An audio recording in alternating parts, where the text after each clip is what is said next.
আসসালামু আলাইকুম। আজকে দেখুন যে ইন্ডিয়ার কিছু বাহিনীর সদস্য আমাদের দেশে এসে আমাদের নিষ্পাপ শিশুদেরকে হত্যা করেছে, ছাত্র সমাজকে হত্যা করেছে।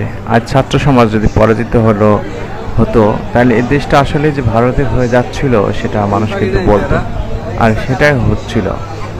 কিন্তু ভারত সরকারের এটা করা ঠিক নয় যে তাদের দেশের সৈন্য আমাদের দেশে পাঠিয়ে আমাদের নিষ্পাপ শিশুদেরকে এভাবে, ছাত্রদের ভাইকে এইভাবে হত্যা করবে। এটা আওয়ামী লীগের উচিত হয়নি। তারা দেশের সাথে বিশ্বাসঘাতকতা করেছে, তারা পালিয়ে যেতে পারবে না। আমার মনে হয় তাদের প্রত্যেককেই বিচার করা উচিত, প্রত্যেকটা পুলিশ সদস্যকে যারা এই কিলিং মিশনে অংশগ্রহণ করেছে তাদের বিচার হওয়া উচিত। বিশেষ করে হারুন বিপ্লবীদের বিচার হওয়া উচিত। আমি মনে করি এদের বিচার হবে। আপনারা সবাই ধৈর্য ধরুন, ভাঙচুর এবং লুটপাট থেকে বিরত থাকুন।